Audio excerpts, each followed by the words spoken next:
시간이 굉장히 빨리 가는 것 같습니다. 제가 총 7번의 시간을 이제 갖게 되었는데 벌써 이제 4번째 시간이 왔습니다. 예, 그래서 어, 정신이 없습니다. 어, 어, 근데 이제 이 법계 말씀을 이제 준비하고 말씀을 이렇게 전하다 보니까 제 마음이 이 법계 속에 푹 빠졌습니다. 그래서 제 영혼에 가장 큰 은혜가 되었고요. 그리고 무엇보다 이런 말씀을 전할 수 있는 이런 기회, 그 이효성 전도사가 저에게 그 포스터 파일을 보냈습니다. 카톡으로. 법계 속에 담겨진 비밀, 복음의 비밀 해가지고 김진수 선교사 초청하는데 제가 그걸 보고 좀 제가 너무 안 어울리더라고요. 아, 야, 이게 나하고 좀 안 어울린다. 그리고 포스터가 너무 멋있다. 그런 마음이 이게 들었거든요. 근데 이제 C팀에 대한 말씀을 제가 준비하면서 그래, C팀이라도 정금으로 싸면 C팀의 본 모습은 사라지고 정금의 모습으로 나타나는 것처럼 정말 이 교회가 또 하나님의 종이 저에게 법궤 속에 담겨진 복음의 비밀의 강사다. 이렇게 저에게 강사의 옷으로 싸니까 그 옷을 입히니까 제가 이 세계 최고의 법궤 목사가 되었다. 이런 마음이 들었습니다. 그래서 제 영혼에 너무 큰 복이 되었고 또 시간 제가 이렇게 말씀을 준비하고 말씀을 나누면서 이제 제 영혼에 가장 큰 복이 되는 것 같아서 너무 감사한 마음이 있습니다. 예, 오늘 새벽에 우리 성경 말씀 읽겠습니다. 출애굽기 36장 1절부터 7절까지 읽겠습니다. 예, 구약성경 출애굽기 36장 1절부터 읽겠습니다. 브살렐과 오홀리압과 및 마음이 지혜로운 사람 곧 여호와께서 지혜와 총명을 부으사 성소에 쓸 모든 일을 할 줄 알게 하심을 입은 자들은 여호와의 무릇 명하신 대로 할 것이니라. 모세가 브살렐과 오홀리압과 및 마음이 지혜로운 사람 곧 그 마음에 여호와께로 지혜를 얻고 와서 그 일을 하려고 마음에 원하는 모든 자를 부르매 그들이 이스라엘 자손의 성소의 모든 것을 만들기 위하여 가져온 예물을 모세에게서 받은지라. 그러나 백성이 아침마다 자원하는 예물을 연하여 가져오는 고로 성소의 모든 일을 하는 지혜로운 자들이 각기 하는 일을 정지하고 와서 모세에게 고하여 가로되 백성이 너무 많이 가져오므로 여호와의 명하신 일에 쓰기에 남음이 있나이다. 모세가 명을 내리매 그들이 진중에 공포하여 가로되 물온 남녀하고 성소에 드릴 예물을 다시 만들지 말라 하매 백성이 가져오기를 정지하니 있는 재료가 모든 일을 하기에 넉넉하여 남음이 있었더라. 예, 7절까지 제가 읽었습니다. 오늘 새벽에 말씀은 누가 법궤를 만드는가, 법궤를 만드는 그 일에 누가 쓰일 수 있나, 이 부분입니다. 성막에 있는 많은 기명들이 있습니다.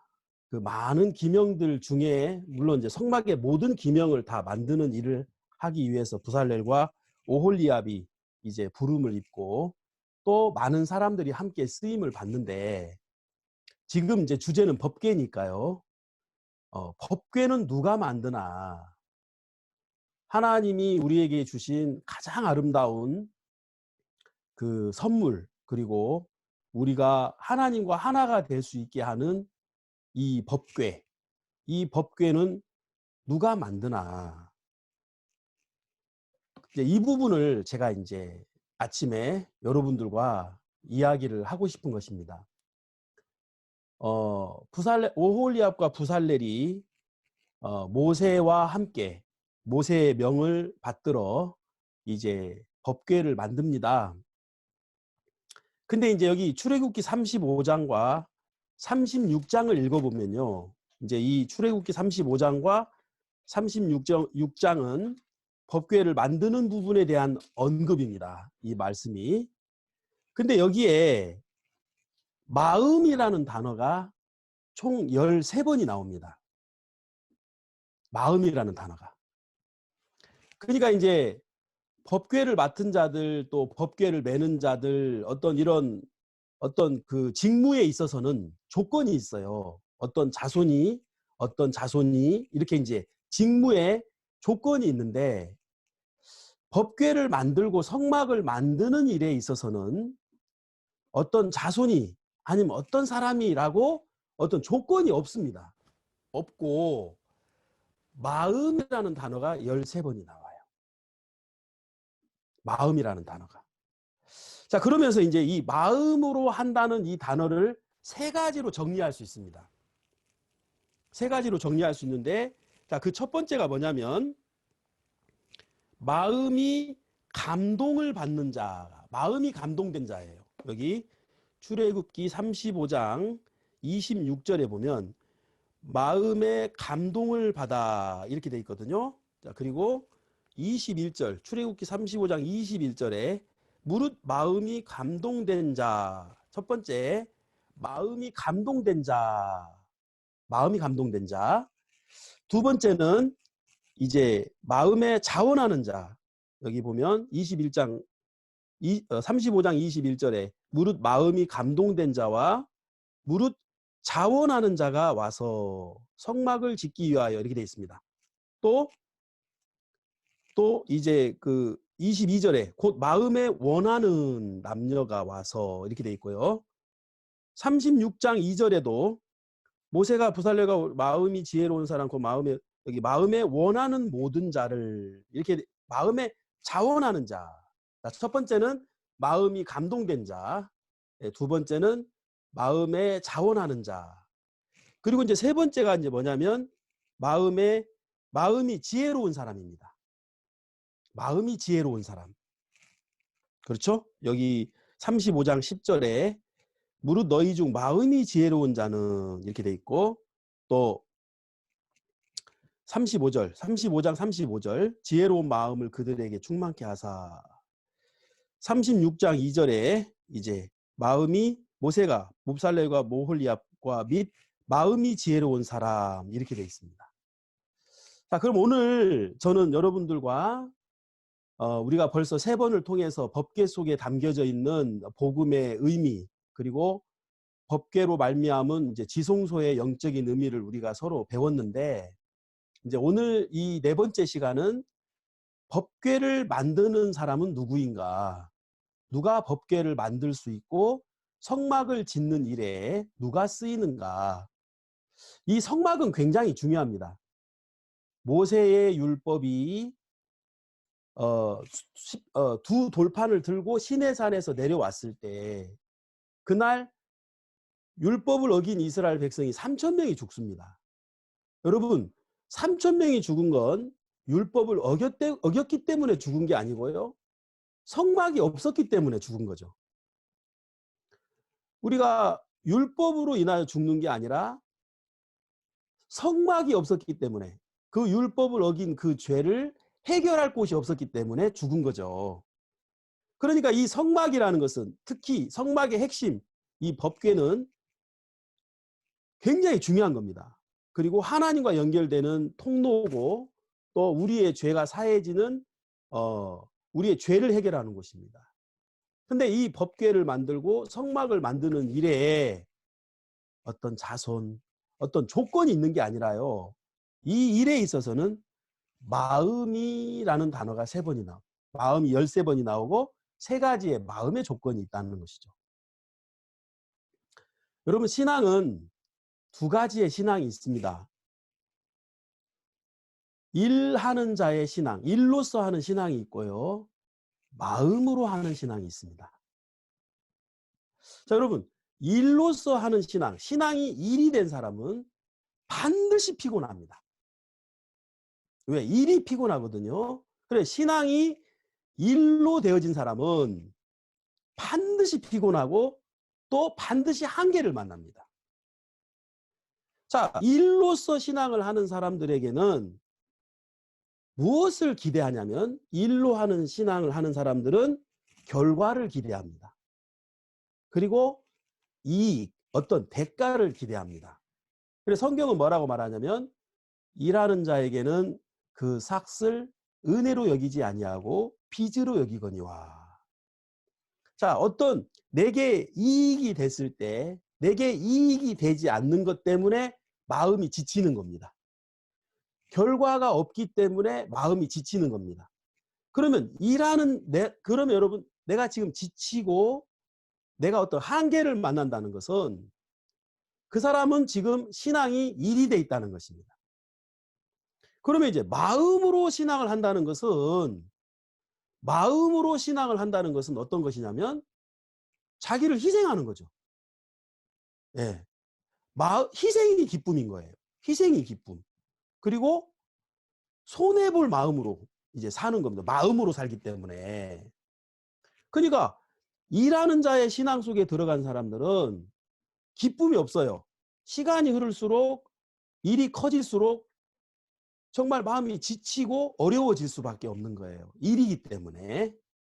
그래서 여러분 절대 이 성막을 짓는 일, 방주를 짓는 일, 법궤를 짓는 일, 이건 절대로 일이 돼서는 안 됩니다. 절대로 이건 일이 돼서는 안 됩니다. 그래서 마음이 감동된 자, 또 마음에 원하는 자, 또 지혜를 얻는 자가 이 일에 쓰일 수가 있는 거예요. 제가 이제 선교학교에서 파송을 받을 때 이제 제가 이제 사역을 나가야 되지 않습니까? 그러니까 자신이 없는 거예요. 제가 사역을 나가서 과연 사역을 잘할 수 있을까? 이제 그리고 이제 경기도 평택교회로 제가 이제 파송 공문이 떴는데 평택에 있는 형제 자매들하고 내가 과연 이 신앙을 잘할 수 있을까? 그래 이제 우리가 파송 받는 날 선교학교 학생들이 다 이제 박국수 목사님 그 옛날 대전 선교센터 그 7층 사택에 모였습니다. 그래서 목사님이 저희들에게 마지막으로 말씀을 하시는 거예요. 우리에게 뭐라고 말씀하시냐면 여러분 절대로 사역을 잘하려고 하지 마십시오. 그리고 사람들을 막 부흥시키려고 교회를 부흥시키려고 애쓰지 마십시오. 그러면서 목사님 뭐라고 말씀하시냐면 요셉에게 양식이 있으니까 많은 사람들이 다 애굽으로 옵니다. 어? 여러분의 마음속에 주님의 마음이 있고 여러분의 마음속에 양식이 있으면 말씀이 있으면 사람들은 여러분에게 올 수밖에 없습니다. 그게 사역입니다. 그게 사역입니다. 제 마음속에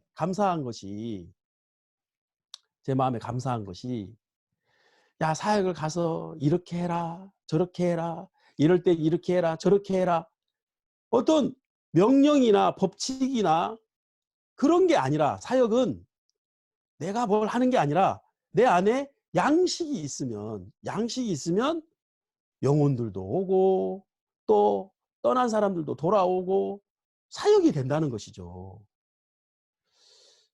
마음을 만들어 주시더라고요. 마음을. 제가 이제 선교를 왔습니다. 선교를 와서 첫 해부터 한 해 한 해 시간을 보내는데 시간이 갈수록 제가 지치는 거예요. 처음에 이제 와서 언어를 배우는데 너무 힘든 거예요. 저는 제가 이렇게 멍청한지 처음 알았습니다. 제가 단어를 아무리 다음날 되면 다 사라지는 거예요. 제가 화장실에서 몇 번 그 벽에 머리를 부딪히면서 아이고 돌대가리야 돌대가리야 그러면서 내가 학교 다닐 때 왜 공부를 안 했던 거 하면서 막 얼마나 후회를 했는지 몰라요.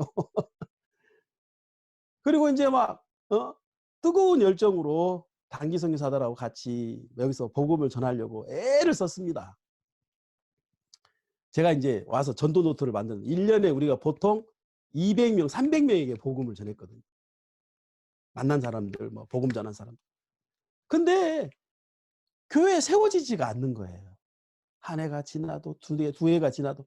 그리고 또 제가 유럽을 쭉 보니까 유럽에 뭐 이렇게 교회다운 또 사역다운 그런 어떤 모델이 없어요. 유럽에 제가 이제 볼 때에. 그러니까 마음에 지치면서 야, 내가 여기서 10년 있은들 20년 있은들 내가 사역이 뭐가 달라지겠나. 내 선교가 뭐가 달라지겠나. 그러면서 이제 마음이 굉장히 지치더라고요. 한계가 오더라고요. 그러면서 내 마음속에 어떤 사역에 대해서 힘을 잃어버렸어요. 그때 이제 박 목사님을 만난 겁니다. 저는 이제 이 교회 앞에, 목사님 앞에 어떤 선교사로, 어떤 사역자로 서고 싶었냐면, 목사님, 하나님 저에게 이렇게 도왔습니다. 제가 목사님 믿음을 가지고 마음을 받아서 나갔는데 하나님 저에게 이렇게 도왔습니다. 어떤 이런 영광스러운 모습으로 나타나고 싶은데 5년이 지났는데 영광의 영자도 안 보이고요. 예? 영광은 전환함도에 있죠. 영광의 영자도 안 보이고 도와줄 기미도 안 보이고 또 내가 앞으로 더 잘할 자신도 없고 그러면서 제 마음에 한계가 오면서 목사님 앞에 제가 고백을 했습니다. 목사님, 제가 도저히 사역을 못하겠습니다. 핀란드에 더 이상 있을 수가 없습니다. 여기는 날씨도 안 좋고 여기는 목사님 사람 너무 교만하고 제가 여기를 더 이상 견딜 힘이 없습니다. 목사님께서 저를 물끄러미 쳐다보시면서 그래, 누가 자네를 핀란드에 보냈지? 하고 이제 질문하시는 거예요. 누가 자네를 핀란드에 보냈지? 제가 이제 그 질문을 듣고 대답을 해야 되잖아요. 근데 이제 대답을 하기 싫더라고요. 왜냐하면 답은 정해져 있으니까. 여러분, 저를 누가 핀란드에 보냈습니까? 박 목사님이 보냈습니까? 아니면 어떤 목사님이 저를 보냈습니까? 아니잖아요. 하나님이 보내셨잖아요. 그 제가 이제 입으로 예, 하나님이 보냈습니다. 그래, 하나님이 자네를 핀란드에 보냈는데 뭐가 문제야? 하나님이 자네를 핀란드에 보냈는데 뭐가 문제야? 문제 없죠. 문제가 엄청 많았거든요. 사역이 안 되는 것도 문제고 사람이 구원을 안 받는 것도 문제고 또 제 자신을 봐도 문제고 또 제 아내를 봐도 문제고 저희 단기 선교사들 여러분 단기 선교사들이 막 핀란드에 막 오는데 처음에 제가 막 기쁨으로 막 즐거움으로 근데 시간이 갈수록 막 처절한 싸움을 하는 거예요. 새벽 3시 4시까지 마음 받고 안 받고 하면서 막 너무 힘든 거예요. 단기 선교사를 만는 것도 힘들고 언어를 배우는 것도 힘들고 또 이제 여기서 이 문화, 이 유럽의 문화, 이 한국과 전혀 다른 이 문화를 적응하는 것도 힘들고 문화 적응하는 게 너무 힘들더라고요. 그래서 제가 박옥수 목사님께 그랬어요. 목사님, 문화를 적응하는 게 너무 어렵습니다. 네? 여러분 이제 한국 문화가 있잖아요. 한국 문화는 일단은 예? 뭡니까 여러분? 일단은 우리는 같이 만나잖아요. 예? 만나고 이야기하고 또 같이 먹고 예? 또 먹는 얘기 했어요. 이거 안 하고 싶었는데 오늘은. 자, 그러면서 이제 우리는 자꾸 이야기하고 만나고 예? 또 같이 먹고 또 이렇게 사귑 서로 만나는 게 이게 문화인데 여러분 여기는요 그냥 안 만나는 게 문화예요. 혼자 있는 게 문화예요. 예? 지금 저희 동네에 코로나가 오기 전도 뭐 코로나 똑같아요, 여기는. 우리 집만 시끄러워요, 여러분. 우리 집만. 이제 박 목사님이 한 차를 탔어요, 제가. 차를 딱 타가지고. 목사님, 제가 진짜 이 문화를 적응하는 게 너무 어렵습니다. 그러니까 목사님이 그 왜 문화를 적응하려 그래? 어? 새 문화를 창조해 그러시더라고요. 새 문화를 창조하면 되는구나. 그래가지고 저희는 이제 이 핀란드 문화를 거스리고 있어요. 그래서 막 옛날에는 이제 저희 집에 사람들이 여러 명 있어요. 조용히 해 그랬거든요. 근데 지금은 괜찮아. 떠들어. 뭐가 문제야? 우리는 새 문화 창조가야. 문화 창조자야. 자, 저는 이제 교회 안에서 지금 이제 저도 벌써 30년 넘어가고 있습니다. 이제 구원받은 지. 또 이제 사역을 이제 20년쯤 이제 하고 있는데 제가 이제 교회 안에서 뭘 배우냐면 한 번도 교회는 저에게 일을 준 적이 없어요. 이 사역은 일이 아니에요. 신앙은 일이 아니란 말입니다. 교회 생활은 일이 아닌데 마음이 빠졌을 때 그게 바로 일입니다.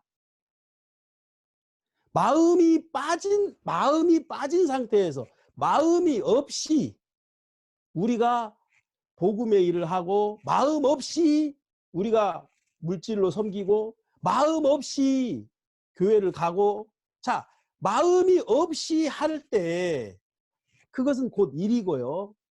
이제 그때부터 그 사람은 결과와 내게 유익이 되느냐 거기에 매어버립니다. 그래서 내게 유익이 되지 않는다.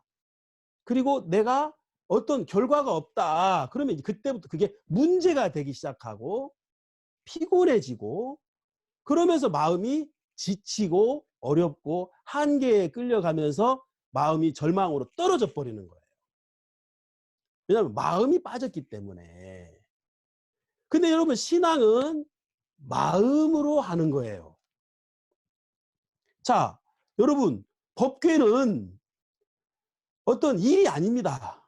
예? 건축일 하듯이 어떤 명령을 받아서 그리고 어떤 이익을 받으며 일당 얼마를 받으며 이제 그렇게 하는 일이 아니라 이 법궤는 마음이 감동된 자. 무슨 뜻입니까?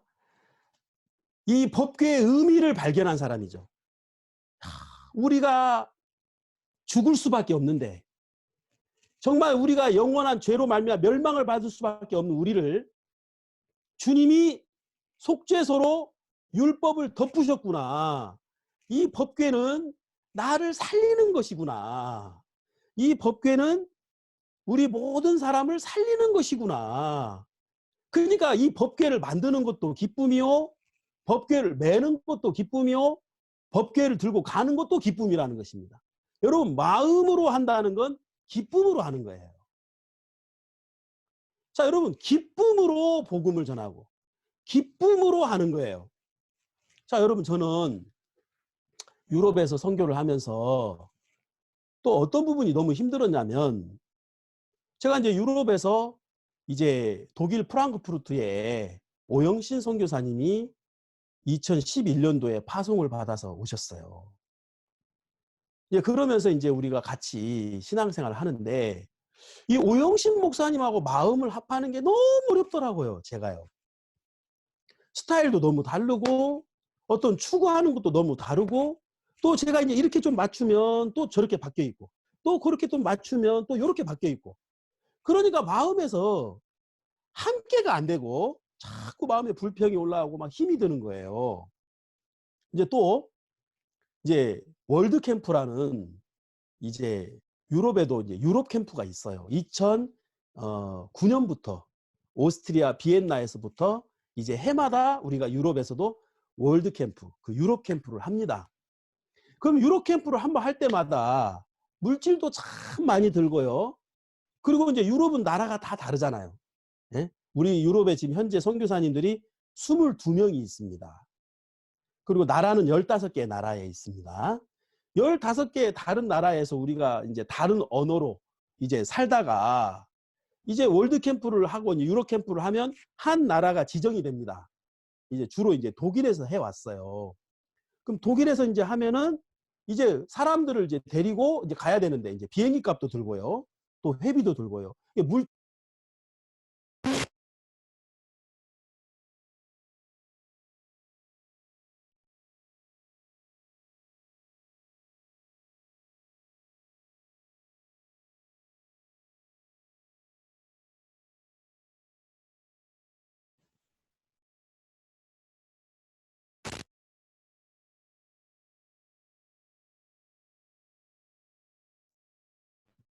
예.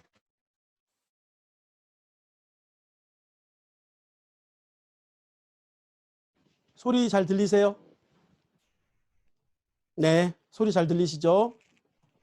자, 이제 그래서 유럽에 이제 2010년부터 계속해서 이제 캠프가 있었어요. 그러면서 이제 우리가 막 물질도 들어가고 또 사람도 데려가고 이제 많은 이제 일들이 있는 겁니다. 근데 이제 한 해 한 해 한 해 한 해 가면서 제 마음이 이제 그 캠프가 즐거움이 되는 게 아니라 지쳐가는 거예요. 그리고 이제 캠프가 끝나면 결산을 보는 거예요. 제 마음에서 결산을 보는 거예요. 야, 진짜 막 우리가 그 캠프를 위해서 몇 개월 동안 고생하고 또 물질을 들이고 야, 근데 우리가 얻은 건 뭐지? 이런 마음들. 막 그러니까 이제 점점 마음이 지쳐가는 겁니다. 마음이. 제가 그래서 2018년도 4월 달에 우리가 독일에서 이제 캠프를 했는데 그때 이제 제 마음이 어떤 절정에 이제 간 겁니다. 야, 진짜 그리고 막 우리 유럽 사역자들 마음속에 야, 우리가 이렇게 캠프를 해야 돼? 진짜 이렇게 캠프하는 게 잘하는 거야? 막 이런 마음들이 막 올라온 거예요. 또 저의 마음속에도 막 유럽에서 이 캠프를 하는 것이 막 기쁨이 되고 감사가 되고 기다려지고 소망이 되는 게 아니라 이걸 꼭 해야 돼? 이런 마음들. 또 이제 오영신 목사님이 주님의 마음을 가지고 이제 유럽에 우리가 칸타타 투어를 하자. 립싱크 투어를 하자. 그래서 2016년도에는 13개 도시, 그다음에 2017년도에는 26개 도시, 2018년도에는 32개 도시, 작년 2019년도에는 40개 도시. 올해는 우리가 원래 50개 도시를 하려고 계획을 했었어요. 그 일이 점점 커지는 겁니다. 내 마음속에 아니 하나 하기도 힘들어 죽겠는데 월드 캠프, 유럽 캠프 하나만 하기도 힘들어 죽겠는데 무슨 또 이 투어를 만들어. 그리고 이게 한 이렇게 조금 한 10개 더 이렇게 하면 되지. 무슨 그러면서 내 마음에 막 기쁨과 소망이 일어나는 게 아니라 왜 이렇게 하지? 막 이런 마음이 있었습니다. 그러니까 제가 이제 마음이 빠진 거예요. 마음이 빠진 상태에서 이제 캠프를 하고 또 유럽에 복음의 일을 하니까 마음에 기쁨이 올라오는 게 아니라 점점 마음이 지쳐가고 마음이 어려워지고 마음이 이제 한계 속에 이제 빠져가는 겁니다. 2018년도에 박옥수 목사님께서 우리 유럽 선교사들 다 진짜 사역하면 안 된다. 진짜 다 사역하면 안 된다 하면서 우리를 막 책망하셨어요. 저도 그 책망을 듣고 또 우리 유홍렬 목사님하고 교제하면서 또 마음을 바꿔야 된다고 또 혼나고 이제 그러면서 제가 독일의 오영신 목사님을 찾아갔습니다. 2018년도 8월 달에 독일에 수양회가 있었는데 여름 수양회. 오영신 목사님 저 교제 좀 하고 싶습니다 하면서 이제 교제를 했는데 마음에 있는 얘기를 했어요. 뭐 여러 가지를 했는데 목사님 제가 질문이 하나 있습니다. 예, 김지수 목사님 질문하세요. 목사님 벌써 독일에서 우리가 캠프를 한 지가 10번 뭐 거의 그렇게 되는데 제가 목사님 옆에서 제가 봤어요. 목사님 진짜 이 캠프를 부담스러워하고 힘들어하고 진짜 이 캠프가 힘들어하는 모습을 제가 여러 번 봤습니다. 목사님 솔직히 대답해 주세요. 솔직히 대답해 주세요. 목사님 캠프가 힘드시죠? 내가 이제 물었어요. 이 오영신 목사님이 대답을 하시는데 나는 한 번도 캠프가 힘들었던 적이 없다는 거예요. 그래서 제가 목사님 솔직히 대답해 주세요. 목사님 제가 지금 목사님 마음을 알고 싶은 거니까 솔직히 대답해 주세요. 이 목사님이 저에게 뭐라고 얘기하시냐면 김 목사님 혹시 심홍섭 전도사님 간증을 들어보셨습니까? 예, 제가 뭐 말씀 전하면서 우리 알코올 중독자 그 심홍섭 그 전도사님 정말 그 간증 저도 많이 했고 그 간증은 진짜 우리 선교에 아주 유명한 말씀이죠. 그러면 심홍섭 전도사님이 온전하다는 믿음이 왔습니다. 오고 나서 다시 술을 마시면 그러면 다시 술을 마시면 술잔을 내려놓고 뭐라고 말하죠? 그래도 나는 온전해. 그 간증 아십니까? 알죠? 맞습니다. 김진수 목사님. 캠프가 힘들 수 있고요. 캠프가 잘 안 될 수도 있어요. 캠프를 하다 보면 또 문제도 있을 수 있고 책망을 들을 수도 있어요. 하지만 캠프의 잔을 내려놓고 캠프가 끝났을 때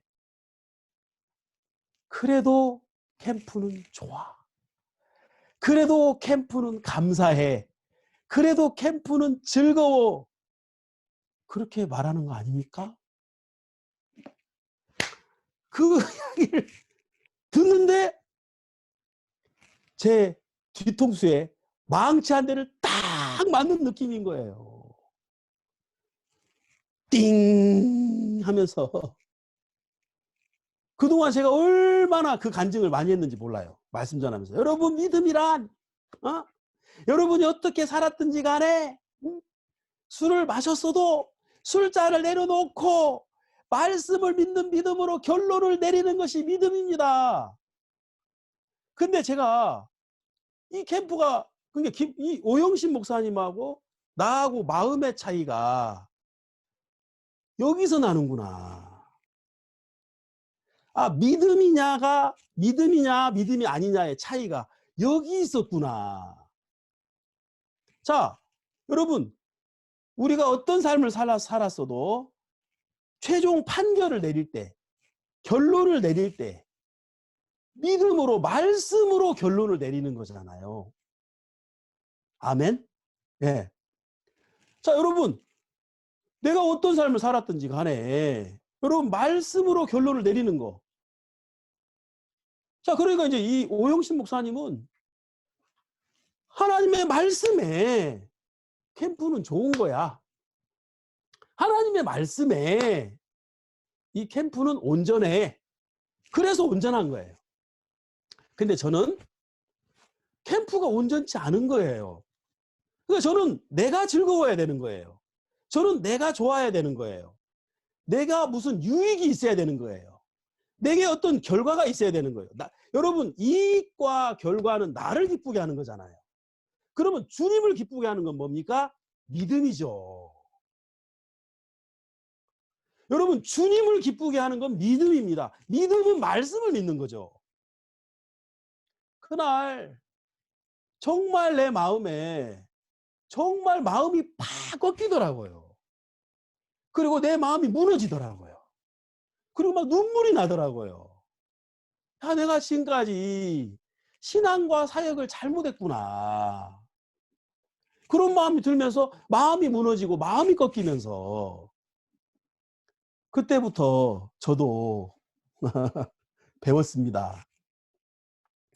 그 이듬해에 이제 독일 작년 2019년도 4월 달에 독일 야훈데 할레라고 1700석, 2000석 되는 홀을 우리가 빌려서 월드캠프, 유로캠프를 했어요. 참석자는 600명이었어요.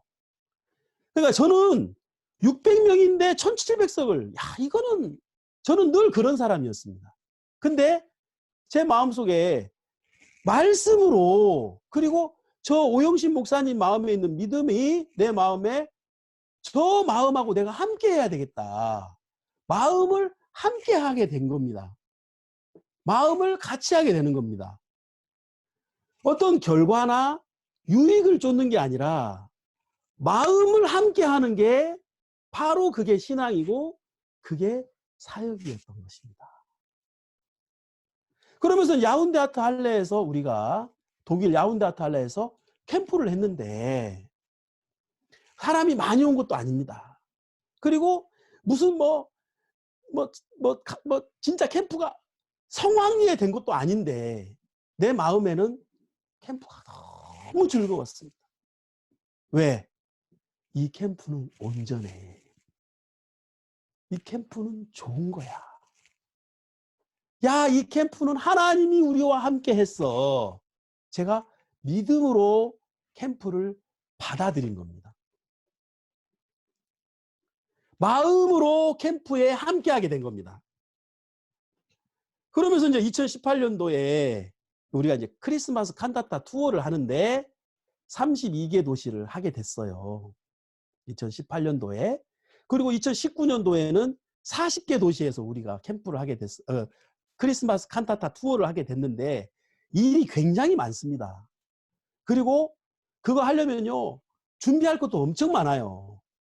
근데 내 마음속에 이제는 결과도 필요 없고 유익도 필요 없고 마음을 함께 하는 거다. 그러면서 제가 최근에 이제 지난 3월 달에 우리 유홍열 목사님, 오영신 목사님, 또 알바니아 선교사, 마케도니아 선교사, 영국 선교사님 6명이서 코소보 장관님을 미팅을 했어요. 그리고 지금 알바니아에서 이제 시장님이 박 목사님에게 친서를 보냈습니다. 그래서 그 국빈 초청으로 박 목사님을 초청을 했습니다. 이제 목사님이 코로나 이후에 이제 오시려고 지금 생각하시거든요. 그 알바니아 시장이 또 지금 알바니아 그 티라나 그 시장은 차기 대선 후보 영순이랍니다. 예, 이분이. 그래서 이제 알바니아 차기 대통령 후보예요. 근데 이제 이런 복음의 역사가 이제 일어나고 장관의 미팅이 일어나고 이제 알바니아에서부터 이제 우리 전 유럽으로 퍼질 거거든요. 그 알바니아의 그 역사의 시작점이 바로 2016년도 크리스마스 미라클이었습니다. 그 첫 번째 미라클을 할 때 그 동선이랑 그 미라클 계획을 제가 짰거든요. 그래서 제가 이제 8개 도시의 순회 공연을 딱 짰어요. 동선을 딱 그었어요. 아주 합당하게. 진짜 은혜롭게 제가 그렸는데 오영신 목사님이 그걸 보더니 동선이 너무 작아 그러면서 이걸 딱 찍고 이제 너무 이제 다른 데를 막 넣었어요. 근데 이제 우리가 줄여가지고 이제 13개 도시 하는데 그 중에 하나가 이제 알바니아였어요. 그 당시에 알바니아에는 연고자가 아무도 없었고요. 지금 전주에 있는 이효성 전도사님이 그때 이제 독일의 형제로 있으면서 그 무전 전도여행으로 3개월을 가면서 머물렀던 곳입니다. 그러면서 이제 그 알바니아에 이제 우리가 이제 어떤 접점이 있었고 그리고 칸타타 미라클을 할 정도로 우리가 어떤 연고가 있거나 준비된 상태는 아니었어요. 거기는 선교사도 없고 또 특히 거기는 무슬람 국가고요. 무슬람 국가고 그리고 행사장도 안 구해졌어요. 행사장도. 그래서 야외 스타디움에서 이제 행사를 하게 된 거예요. 11월 달에. 그러니까 막 추운데 야외에서 공연하다 잘못하면 감기 걸리면 이 투어가 다 망치거든요. 그래서 저는 알바니아에서 하면 안 됩니다 하고 저는 반대를 했습니다. 알바니아에서 하면 안 돼. 근데 그때 오영신 목사님이 뭐라고 간증을 하셨냐면 칸타타를 하고 우리가 칸타타를 하는 개체를 선정하는 데 있어서 가능성이나 아니면 연고자를 생각하지 맙시다. 하나님이 길을 열어준 곳은 우리가 갑시다. 하나님의 뜻 앞에 갑시다. 근데 저는 어떤 하나님의 뜻, 어떤 인도보다도 저는 어디가 더 중요했냐면 그 장소도 없고 막 이런 부분이 있었던 거예요. 근데 이제 결론은 이제 우리가 가게 된 거예요. 저는 갈 때까지도 제 마음에 기쁨은 없었는데 그때 그 알바니아의 미라클 팀이 가서 그 알바니아 시장님을 만난 겁니다. 그날 그때. 그 칸타타 개최하는 날 예정된 미팅이 아니고 밖에서 홍보를 하면서 시장님을 만났고 그 시장님이 우리에게 굉장히 좋은 인상을 갖게 된 거예요. 그게 이제 시작점이 되어서 이제 김성현 선교사님이 거기 파송을 받고 그리고 지금 이제 알바니아 시장이 복음의 문이 열리면서 국가 차원에서 이제 IYF를 받아들이고 마음의 문을 연 겁니다. 코소보 장관하고 미팅을 하는데 제 마음에 하나님께서 야, 네 생각과 네 마음은 복음의 대적이야. 그런 마음을 주시는 거예요. 내가 만약에 그 처음부터 알바니아 하면 안 됩니다 했다면 지금 이런 복음의 역사가 있을 수 없잖아요. 내 생각, 그 나를 위하는 마음, 내 안에 그 합당한 생각, 내 마음에 있는 그 어떤 정확한 계산, 그리고 어떤 그 유익, 그 이익과 결과를 생각하는 이 내 마음은 복음의 역사를 가로막는 대적이다. 그래서 우리가 마음으로 함께 할 때 제일 중요한 게 뭐냐면 내 마음을 버리는 것입니다. 내 마음이 버려져야 주님의 마음이 오거든요. 네?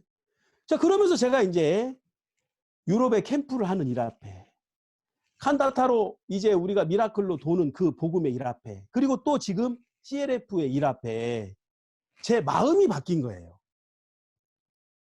자, 저는 이제 일로서 일들을 해왔는데 이제는 하나님께서 저에게 마음으로 법궤를 만드는 일로서 저에게 이제 이끌어 주신 겁니다.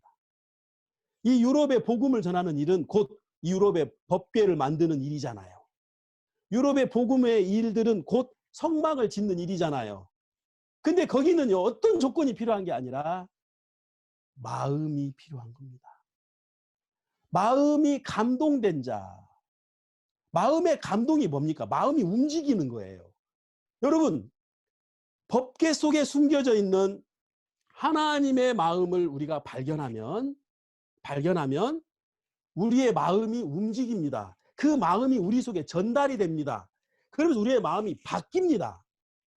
주님의 마음으로 우리의 마음이 변화가 되고 감동이 됐을 때 그 마음으로 우리가 법궤를 짓는 일을 하는 것이고 성막을 짓는 일을 하는 것입니다. 또 지혜로운 자는 누굽니까? 자, 여기 보시면 36장 1절에 보시면 부살렐과 오홀리압과 및 마음이 지혜로운 사람 곧 마음이 지혜로운 사람 누구냐? 곧 여호와께서 지혜와 총명을 부으사 성소에 쓸 모든 일을 할 줄 알게 하심을 입은 자들 이렇게 돼 있습니다. 자, 지혜로운 사람은 누구냐면 하나님께로서 지혜를 하나님이 붓는다는 건 그냥 준다는 말 이상의 표현이잖아요. 넘치도록 준다는 거, 붓는다는 것이죠. 예? 하나님의 지혜를 입은 자, 하나님으로부터 지혜를 입는 것입니다. 지혜는 우리가 만드는 게 아니라 지혜는 받는 것이죠. 마음으로 일을 한다는 것은 우리가 마음을 받는 것입니다. 제가 이제 유럽에서 하나님께서 저에게 하신 가장 큰 역사는 하나님이 제 마음을 바꾸셨습니다. 자, 여러분, 마음을 바뀔 때 어떤 과정이 있더라고요. 자, 우리 성경 하나 보겠습니다.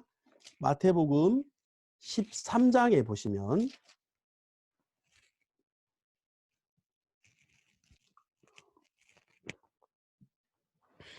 마태복음 13장 44절 마태복음 13장 44절 천국은 마치 밭에 감추인 보화와 같으니 사람이 이를 발견한 후 숨겨두고 기뻐하여 돌아가서 자기의 소유를 다 팔아 그 밭을 샀느니라 이렇게 되어 있습니다. 자, 여러분, 여기 이제 보화가 나오는데요.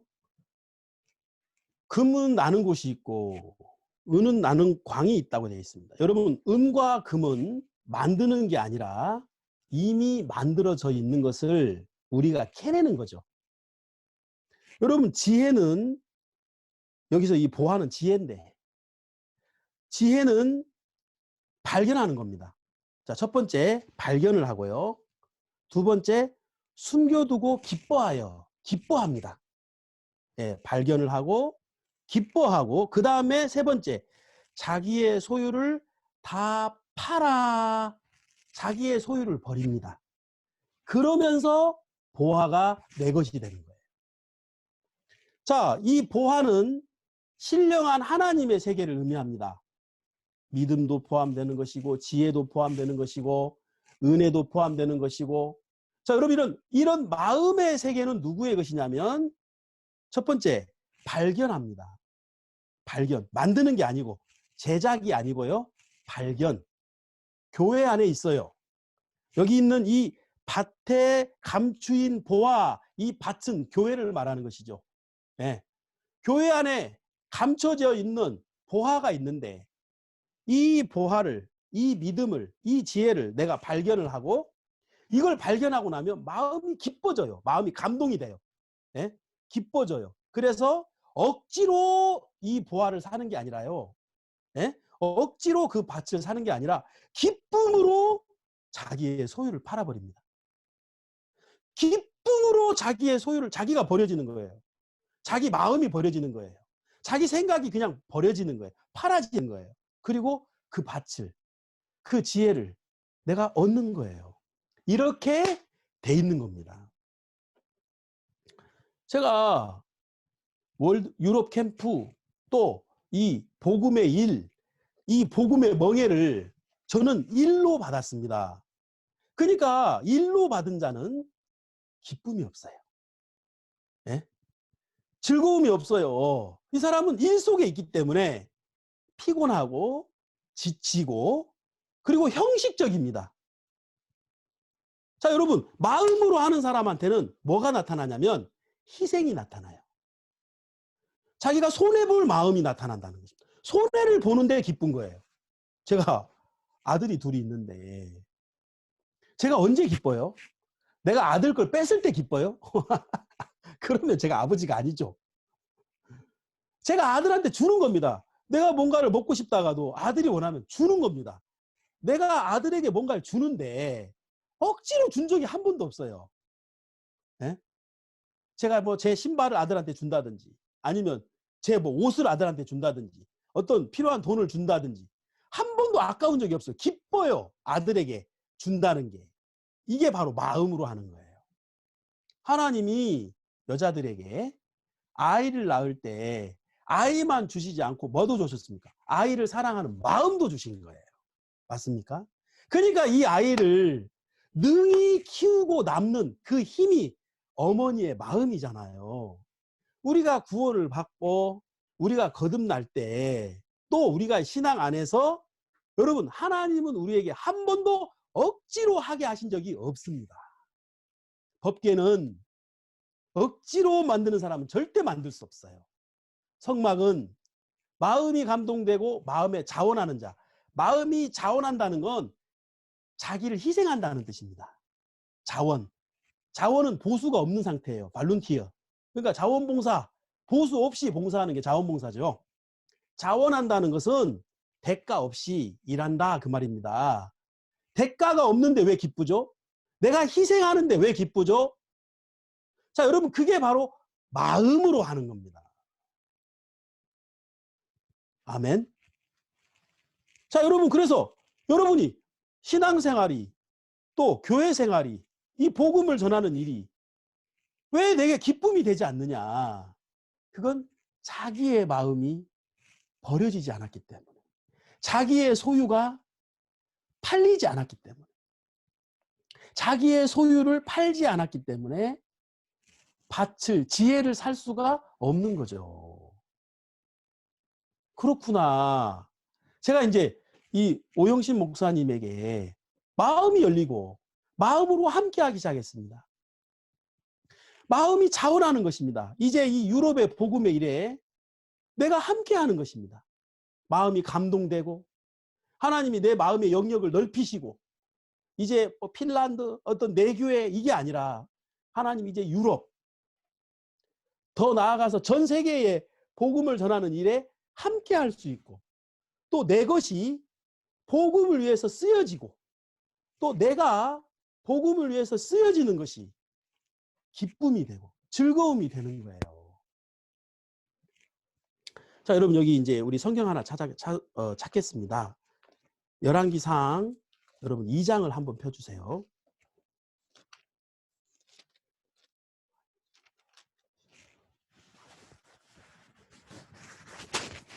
열왕기상 2장 네.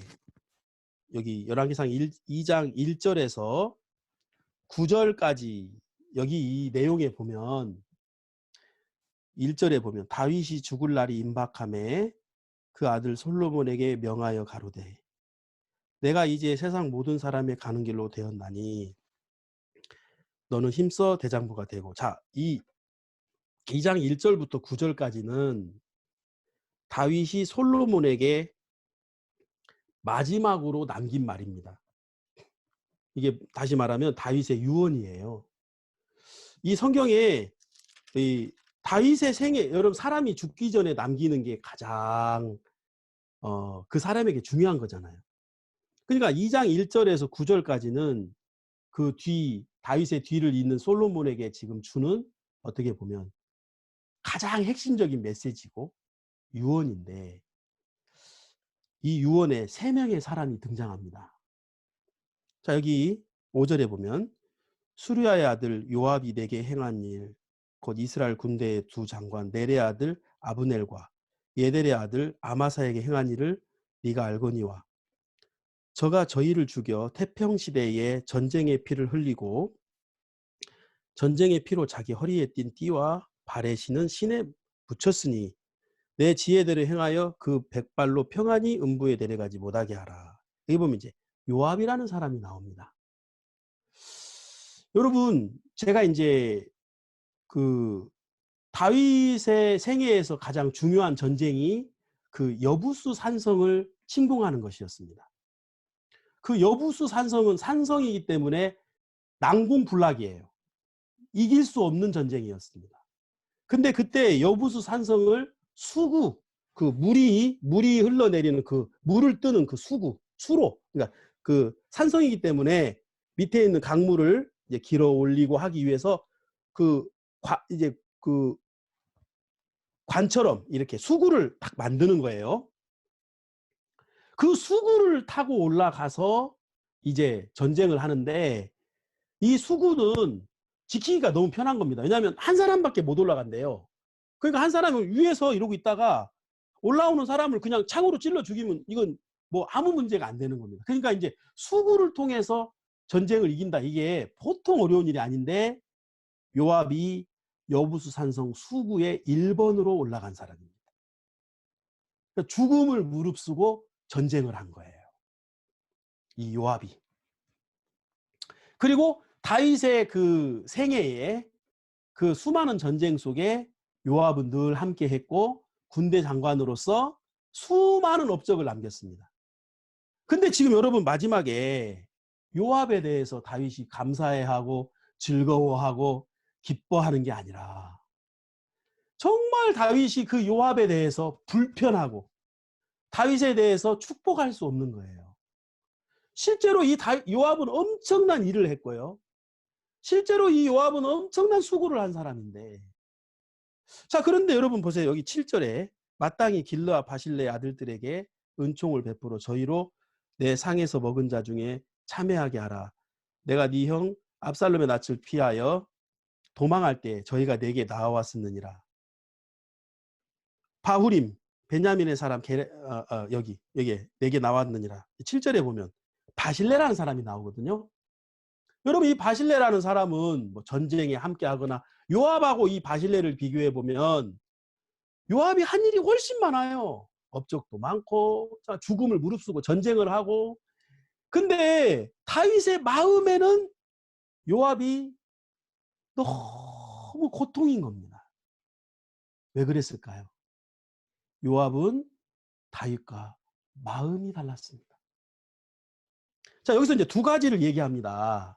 첫 번째, 이스라엘의 군대 장관 두 장관 넬의 아들 아브넬과 예델의 아들 아마사에게 행한 일. 그러니까 요압이 아브넬을 죽이고 또 아마사를 죽이는데 이 아브넬은 사울의 군대 장관이었습니다. 사울의 군대 장관.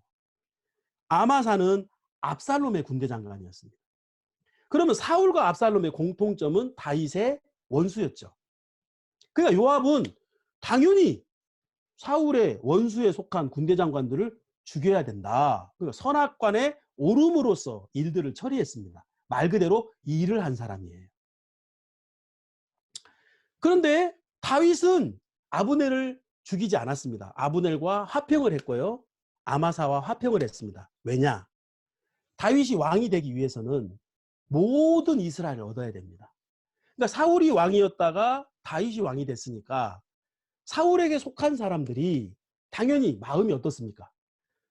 정죄 속에 그리고 두려움 속에 갇혀 있습니다. 그러면 통합을 하려면 다윗이 사울에게 속한 모든 사람을 얻어야 되거든요. 그러니까 이제 그 사울에 속한 사람들의 대표가 아브넬인데 군대 장관이니까 이 아브넬을 다윗이 어떻게 대하느냐, 이것은 사울에 속한 모든 사람들에게 어떤 강한 메시지가 되는 겁니다. 자, 다윗이 아브넬을 용서하고 받아버리면 아브넬만 받는 게 아니라 사울에게 속했던 모든 사람, 이스라엘 마음속에 있는 그 사울에 속했던 마음들, 그 모든 걸 다 얻을 수 있는 태평의 시대로 갈 수 있고, 또 압살롬이 아들인데 아버지 다윗을 대적했잖아요. 그러면서 이제 그 대적을 했고, 그래서 그 속했던 아마사, 그러니까 압살롬에게 속했던 사람들이 있잖아요. 압살롬을 따랐던 사람들이 있잖아요. 그러니까 이제 이 다윗은 그 사람들도 다 얻어야 되는 겁니다. 왕이니까.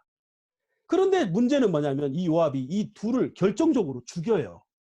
다윗과 다윗의 마음을 전혀 반영하지 않았다는 것이죠. 다윗의 마음 없이, 다윗의 마음을 알려고 하지 않고, 다윗의 마음과 전혀 상관없이 그냥 군대 장관으로서, 그리고 자기의 옳고 그름의 판단으로서 아브넬을 죽여버리고 아마사를 죽여버렸습니다. 여러분, 요압은 일을 한 사람입니다. 여러분, 일보다도 더 중요한 게 뭐죠? 다윗과 마음을 같이 하는 것입니다. 예? 여러분, 이 바실레라는 사람은 나이 많은 사람이었어요. 그리고 거부였어요. 굉장한 부자였어요. 이 바실레는 언제 압살롬의 낯을 피하여 마하나임에 쫓겨갔을 때 그 마하나임에서 다윗을 공개한 사람이 바실레입니다. 마하나임에 쫓겨난, 압살롬의 낯을 피하여 쫓겨난 다윗은 누가 봐도 이제 더 이상 가망성이 없었고 왕이 될 가능성이 없는, 정말 형편적으로는 이 사람은 더 이상 왕으로 돌아갈 수 없는 정말 몰락한 사람이었습니다. 근데 그 버려지고 쫓겨난 다윗을 공개합니다. 섬깁니다. 마하나임에서. 왜? 이 바실레는 하나님의 마음, 다윗 안에 있는 하나님의 마음을 발견하고 다윗과 마음을 같이 한 사람입니다. 요압이라는 사람하고 바실레라는 사람을 일이라는 저울에다 올려보면 요압이 훨씬 많은 일을 했습니다. 근데 마음이라는 저울에다가 딱 올려보면 바실레는 다윗밖에 없었습니다. 이 바실레의 마음속에는 다윗과 마음을 같이 한 것이 전부입니다. 여러분, 제가 유럽에서 지금 이제 햇수로 이제 15년 차, 14년이 지나 15년이 지나가면서 정말 제가 요압처럼 내가 사역자로서 또 선교사로서 유럽에서 일을 해왔구나. 자, 일을 해왔기 때문에 유럽 캠프도 일이요, 칸타타 투어도 일이요, 그리고 또 여기서 사역하는 것도 일이요, 단기 선교사들을 대하는 것도 일이요. 그러니까 어떤 일들이 잘 될 때는 문제가 없는데, 어떤 일들이 더 잘 되고 은혜를 입고 감사하고 이런 어떤 역사가 일어나면 아무 문제가 없어요. 근데 어떤 문제가 생기고 어려움이 생기고 또 어떤 일들이 잘 안 되면 이제 그런 일들이 계속 오면 이제 마음이 어려워질 수밖에 없어요. 어려움을 통과할 수 없습니다. 일로 하는 신앙은. 우리가 일을 하는 신앙 안에 들어가면 절대로 어려움이나 부담을 통과하지를 못합니다. 그러면 어려움을, 부담을 누가 통과할 수 있습니까? 마음을 같이 하는 사람. 마음으로 일하는 사람. 그 마음으로 일한다는 것은 마음이 감동되는 겁니다. 주님의 마음이 내게 흘러오고 교회의 마음이 내게 흘러오면서 마음이 감동이 되는 겁니다. 그래서 제가 이제 법궤를 만드는 일들, 성막의 지명을, 그 기명들을 만드는 일에 있어서 여러분, 하나님이 쓰시는 사람은 누구냐면 마음이 감동된 자, 마음이 자원하는 자, 마음의 지혜를 얻은 자. 그렇구나. 그렇구나. 제 마음이 이제 작년 이제 2018년도 8월 달부터 하나님이 제 마음을 바꿔 주신 거예요. 아, 사역을 잘하는 게 중요한 게 아니고 일이 잘 되는 게 중요한 게 아니고 마음을 같이 하는 거구나. 그때부터 마음을 같이 하기 시작했습니다. 마음을 같이 하면서 우리 유럽 사역자님들이 22명인데요. 전에는 우리가 모이면 막 어떤 일에 대해서 서로 상의하고 또 어떻게 일할 것인가. 회의가 주였다면 이제 우리가 마음을 같이 하는 일에 제가 온 마음을 쓰는 겁니다. 오영신 목사님과 마음을 같이 하는 거, 유홍열 목사님과 마음을 같이 하는 거, 또 박옥수 목사님과 마음을 같이 하는 거, 또 하나님과 마음을 같이 하는 거. 이게 전부구나. 그런 마음이 들면서 지난 3월 초인지 2월 말인지 기억이 잘 안 나는데 유 목사님께서 유럽에 오시게 됐습니다. 그래 이제 동선 이제 어디를 목사님께서 어느 이제 나라를 방문할 것이냐. 그러면서 이제 제 마음속에 유 목사님이 유럽에 오시는 게 일이냐 아니면 하나님의 은혜냐, 마음이냐. 그러면서 제 마음속에 어떤 일들을 만들 때 어떤 집회를 만든다든지 아니면 무슨 CLF를 한다든지 이게 일이 아니고 마음이구나. 유 목사님이 유럽에 오시는 게 기쁨이구나. 그래서 이제 제가 이제 어떤 선교사님에게 이 나라 갑니다. 이 나라 갑니다. 이 나라 갑니다. 요렇게 해서 목사님이 오시면 좋겠습니다. 어떤 선교사님이 이제 저에게 전화가 왔어요. 김 목사님, 지금 사실 여기는 준비된 게 없습니다. 유 목사님이 저쪽에는 좋고 이쪽도 좋고 근데 우리는 진짜 준비된 게 없습니다. 내가 정말 부담스럽습니다. 그래서 제가 교제를 했습니다. 목사님 왜 아직도 일을 하십니까? 유 목사님이 오셔서 거기에 맞는 일을 맞추려고 하지 마시고 하나님이 지금 유 목사님을 그쪽으로 이끄셨으니까 유 목사님이 방문하는 그 일을 기쁨으로 받으십시오. 그리고 진짜 일이 안 되면 목사님한테 우세요. 목사님, 제가 정말 죄송합니다. 제가 된 게 없습니다. 목사님, 저를 살려주십시오. 그래서 목사님이 유 목사님하고 교제해서 목사님 마음이 바뀌면 그게 성공적인 집회입니다. 그러면서 이제 초점이 이제 일이 아니라 마음이 되는 겁니다. 마음을 같이 하게 되는 것입니다. 너무 신기한 건 이제 사역자님들의 마음이 하나로 싹 흐르면서 마음이 하나가 되니까 여러분, 나 혼자 일할 때 할 수 있는 것보다 함께 하는 마음으로 일을 하니까 100배, 1000배의 일을 우리가 할 수 있겠더라고요. 이번에 우리가 이제 온라인 CLF를 기획하게 됐는데 이제 이게 처음입니다. 유럽에서 처음으로 온라인 CLF를 기획했는데 이것을 시작하려고 하니까 너무 부담스러운 거예요. 왜냐하면 아무도 안 하는데 우리가 먼저 한다는 게 그리고 제가 이제 그 진행을 맡아서 일들을 준비하는데 잠이 잘 안 오더라고요. 왜냐하면 이 온라인이니까 확실하지가 않은 거예요. 사람들이 온다고는 막 해가지고 우리가 그 전날 온라인 CLF 첫 번째 일어나는 날 전날 밤샜거든요. 전날 목회자 리스트를 우리가 받았어요. 그래서 이제 누가 온다 해갖고 리스트를 쭉 받았는데 제가 이제 체크를 했어요. 확실히 옵니까? 그러니까 그건 모르죠. 어느 날 전화해서 확실히 옵니까? 그건 모르죠.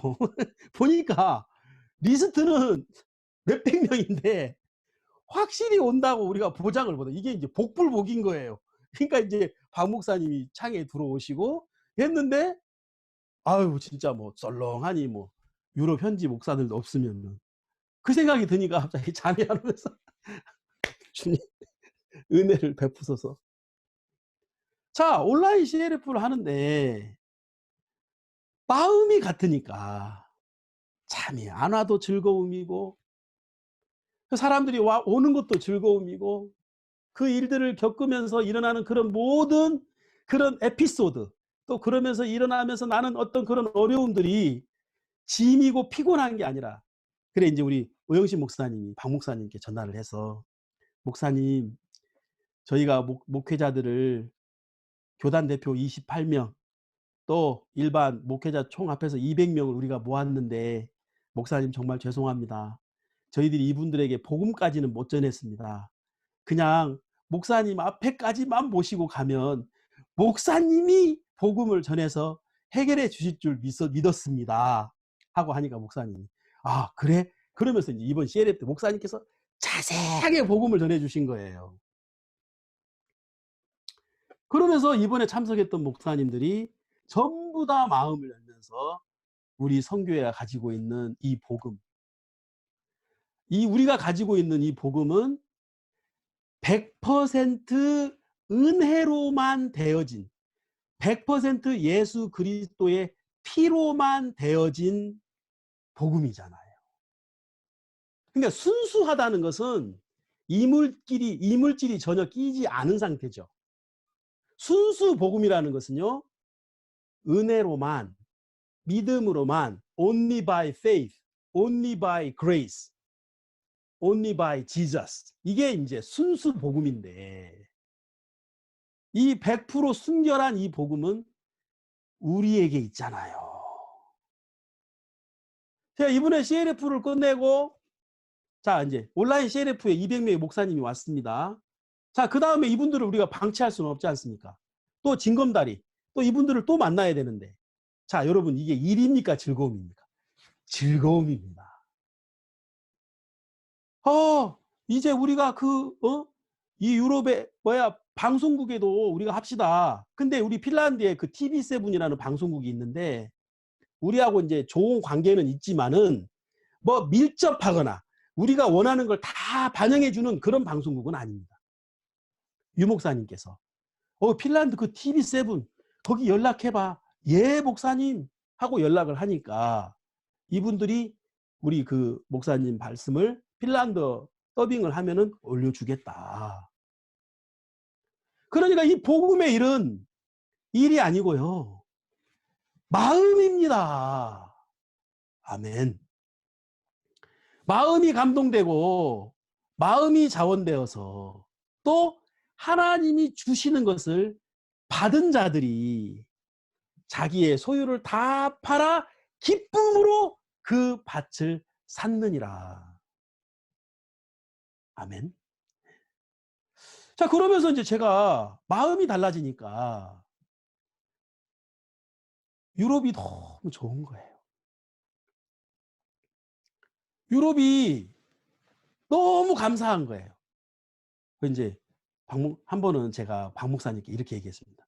목사님, 백인이라는 그 백인이 그 백자가 흰 백자가 아니고 숫자 100이었습니다. 그러면서 백인 한 사람이 100명분이다. 그러니까 우리는 10명이 모이면 1000명이 모인 거고 20명이 모이면 2,000명이 모인 겁니다. 하니까 목사님이 엄청 웃으시더라고요. 아, 우리는 백인이야. 정말 여러분, 저는 오랫동안 캠프가 힘들었어요. 유럽 선교가 힘들었고 사역이 힘들었고 그게 일이었기 때문에. 근데 하나님이 제 마음을 감동시키시고 하나님 제 마음에 자원하는 마음으로 저를 바꿔주시면서 아, 이제 내가 요압의 길을 가야 되는 게 아니라 바실레의 길을 갑니다. 내가 이제 어떤 이익이나 결과를 쫓는 신앙이 아니라 마음을 쫓는 신앙이죠. 예, 희생하고 내가 손해를 보더라도 여러분, 손해를 보는 게 신앙이에요. 이익을 누리는 건 신앙이 아니더라고요. 희생하는 게 신앙이더라고요. 여러분, 사랑은 희생입니다. 사랑의 크기는 얼마만큼 희생하느냐에 따라서 측정이 되더라고요. 예? 그래서 이제 어머니의 사랑이 왜 위대합니까? 어머니가 희생을 했잖아요. 어머니가 자식을 위해 희생한 거예요. 그러니까 최고의 사랑은 예수님의 십자가죠. 우리를 위하여 십자가에 죽으신 그 예수 그리스도. 예수 그리스도의 십자가의 사랑이 내 마음에 들어오면 나도 예수님처럼 희생하는 삶을 살기 시작하는 거죠. 복음 앞에 나를 부인하고 복음 앞에 나를 버리고 마음을 같이 하는 겁니다. 제가 이제 초점이 잡혔어요. 아, 이제 나는 일하는 사람이 아니구나. 마음을 같이 하는 사람이구나. 그러면서 마음을 같이 하기 시작하니까 이제 온라인으로 전 세계에 복음을 전하자. 예. 또 이제 우리가 방송국을 알아보자. 예. 또 CNF를 하자. 예. 이미 주님께서 그 기쁨의 잔치 속에 나를 부르셨는데 주인의 즐거움에 참여하는 것인데 아버지의 즐거움에 맏아들은 참여를 못해요. 맏아들은 멀리 서서 그 아버지를 판단합니다. 왜요? 맏아들은 일하는 자였잖아요. 하루 종일 밭에서 일하는 사람이었어요. 포도원의 품꾼 중에 먼저 들어와서 그 태양볕을 이기면서 하루 종일 일한 사람들은 주인의 기쁨에 들어가질 못합니다. 예? 다윗의 기쁨, 다윗의 마음에 요압은 못 들어가요.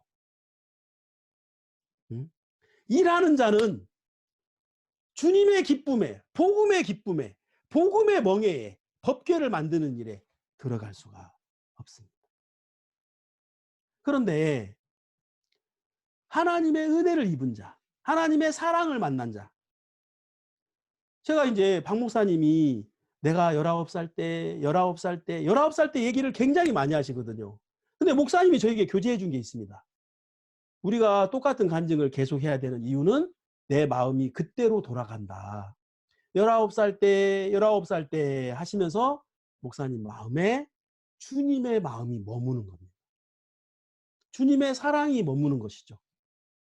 그럼 저도 이제 보니까 제가 사역을 망했을 때, 또 사역을 할 수 없을 때, 또 우리 핀란드 교회에 큰 교통사고가 있으면서 사랑하는 자매가 이제 주님 품으로 갔을 때, 그때 저는 정말 울었고 땅을 치면서 울었는데 목사님은 저에게 이 일이 복음의 진보가 될 것이다. 목사님의 그 마음이 저를 건졌거든요. 그러니까 여러분, 선교는, 사역은, 또 신앙은 마음으로 하는 것이지 절대로 법으로 일로 하는 것이 아니라는 것이죠. 제 마음속에 법궤를 생각하면서 정말 이 법궤를 생각하니까 법궤를 주신 하나님의 마음이 너무 감사해요. 율법을 덮으신 그 하나님. 이제 오늘 저녁에는 제가 그 법궤로 인하여 축복을 받은 오벳 에돔에 대해서 제가 얘기를 하려고 하거든요. 똑같이 법궤가 아미나답의 집에 들어갔을 때와 오벳 에돔의 집에 들어갔을 때 전혀 다른 삶이 나타나요. 예. 아미나답의 집에는 20년 동안 법궤가 있었고 오벳 에돔의 집에는 석 달을 있었는데 오벳 에돔의 집에서는 법궤가 힘있게 일을 했고 아미나답의 집에서는 아무 일을 할 수 없고 법궤가 이동하는 마지막 날 그 아들 우사가 죽어요. 법궤로 인하여 아무 은혜를 못 입는 거예요. 우리가 똑같이 신앙을 하는데 어떤 사람 속에는 석 달 아니면 1년 법궤가 머무는 동안 복음 안에 있으면서 기쁨이 있고 감사가 있고 간증이 넘치는데 어떤 사람은 구원받은 지 10년이 지나고 20년이 지나고 30년이 지났는데 아미나답의 집처럼 아무 복음의 어떤 감사나 기쁨이나 주님의 역사가 그 삶에 없는 사람.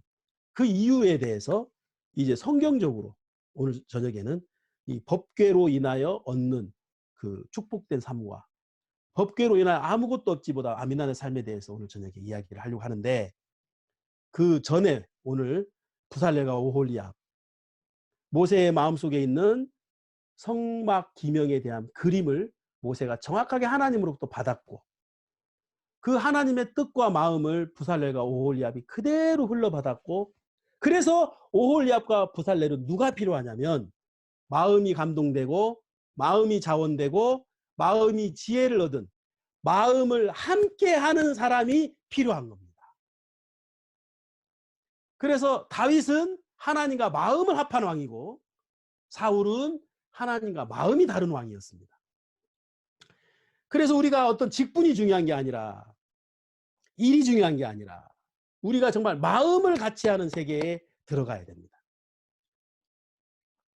베드로가 그냥 사도가 된 게 아니라 사도 바울이 그냥 사도가 된 게 아니라 여러분 그들이 정확하게 그리스도의 마음에 감동된 사람들입니다.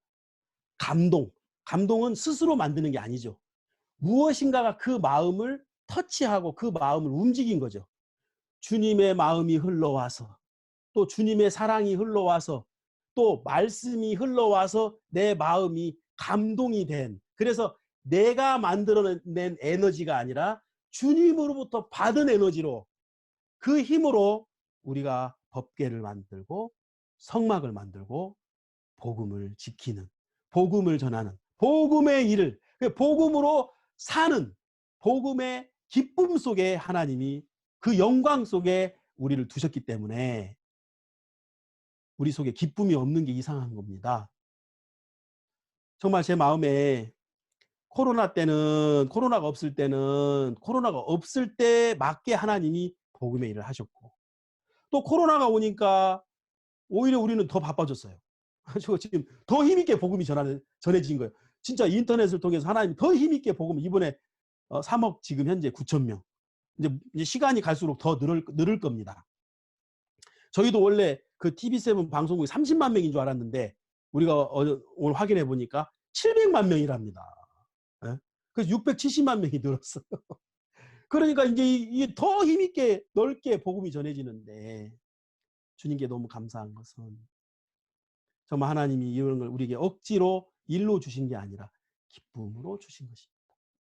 여러분 바로 이게 교회입니다. 교회 안에 주님의 마음이 있습니다. 모세 안에 주님의 마음이 있고 부살렐과 오홀리압의 마음에 주님의 마음이 있고 그 마음이 그대로 흘러서 감동되고 자원하는 사람들에 의한 그 물품, 자원하는 사람들에 의한 그 손길, 그 봉사가 성막을 만들고 법궤를 만들어서 모든 사람들이 하나님께로 이끄는 바로 그 복음의 일을 하게 하신 것입니다. 오늘 이 법궤를 만드는 사람들, 법궤는 누가 만드는가? 예, 주제로 오늘 새벽에 여러분들과 말씀을 나눴습니다. 예, 오늘 하루 여러분 마음속에 이 말씀이 마음 깊이 적셔져서 우리 모두가 다 기쁨으로 마음으로 하는 신앙으로 넘어가는 그런 은혜가 되기를 바라는 마음이 있습니다. 제가 기도하겠습니다. 하나님 아버지 정말 감사합니다. 2005년 12월 8일 제가 핀란드에 파송을 받아서 헬싱키 공항에 도착했을 때 저는 언어도 몰랐고 또 집도 없었고 아무것도 없었습니다. 그러나 벌써 14년이라는 시간이 흘러 15년 차가 되었는데 정말 하나님께서 15년 동안 저에게 참 많은 일을 하셨는데 그중에 가장 큰 역사는 주님이 제 마음 안에 하신 역사입니다. 외형적으로 우리가 뭐 영주권을 얻고 또 교회를 얻고 또 뭐 어떤 성도들 얻은 것이 역사가 아니라 정말 하나님, 저는 요압처럼 일 속에 또 선악의 기준 안에 갇힌 사람이었는데 정말 바실레와 같이 하나님께서 이제 마음으로 하는 신앙으로 주님이 우리를 이끌어 주셨습니다. 정말 우리가 이제 교회 안에서 일을 해야 되는 게 아니라 우리가 이 마음을 함께 하는 것입니다.